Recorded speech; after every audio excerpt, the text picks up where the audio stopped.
Olá, bom dia, que a doce paz de nosso Senhor Jesus Cristo esteja e permaneça em nossos corações.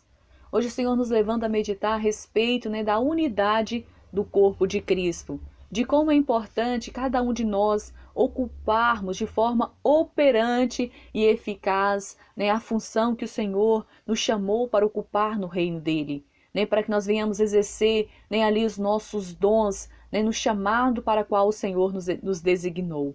Nós sabemos que antes mesmo de nós nascermos, o Senhor ele já havia ali nos separado para um propósito especial. Nós não chegamos aqui na Terra simplesmente por acaso ou simplesmente assim caímos aqui. Não. Nós viemos aqui com um propósito. Cada um de nós tem ali uma capacitação, temos ali dons ou dom que o Senhor nos concedeu para que nós venhamos exercer e sermos operantes, darmos frutos na obra dele para a glória dele. Nós vemos lá no livro de 1 Coríntios, capítulo 12, a partir do versículo 12, lá o Senhor nos fala assim, ó. Ora, assim como o corpo é uma unidade, embora tenha muitos membros, e todos os membros, mesmo sendo muitos, formam um só corpo, assim também com respeito a Cristo, pois em um só corpo todos nós fomos batizados em um único Espírito. O corpo não é feito de um só membro, mas de muitos membros. Coisa linda, né? Então, assim, cada um de nós, eu e você, nós temos ali uma ocupação na obra de Deus, onde nós devemos fazer com excelência. E nesse texto continua falando que cada um deve ocupar exatamente o lugar para qual foi designado.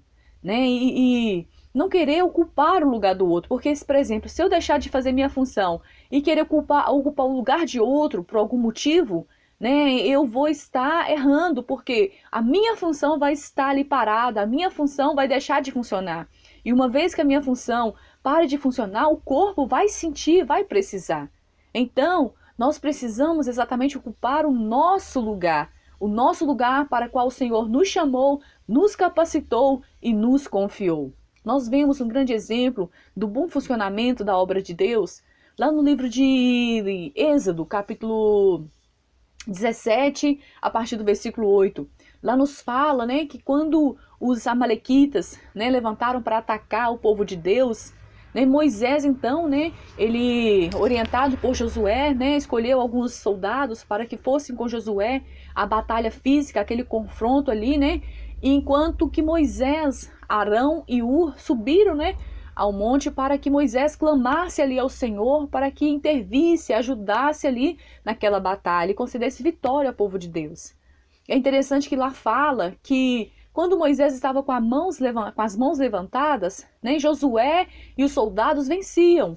Mas quando ele cansava e abaixava a mão, Josué e os soldados perdiam a batalha. É interessante que nesse ponto nós vemos que Arão e Ur, então, ele se posiciona para quê? Para ajudar Moisés a ficar com as mãos levantadas, onde cada um segurou num braço de Moisés e ficaram ali levantando as mãos dele, os braços de Moisés, para que então o povo de Deus ali vencesse Josué e seus soldados. E assim foi, até o fim daquele confronto, onde que Josué e seus soldados venceram os amalequitas. Nós vemos aqui que cada um ocupou aqui a sua função. Cada um aqui foi operante naquele lugar designado naquele momento, naquele processo, naquela batalha. E Deus então deu vitória ao povo de Deus. Cada um no seu lugar para um só propósito, para que a vitória veio, a bênção de Deus veio.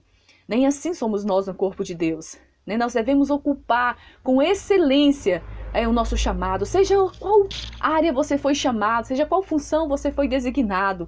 Você deve fazer com alegria, você deve frutificar, você deve fazer com zelo, com excelência, honrando a Deus e funcionando naquilo que o Senhor te confiou, te chamou. Porque quando chegar o dia de você prestar contas, você vai estar feliz, porque você fez tudo que você pôde fazer com excelência e com zelo, de acordo com a sua capacidade.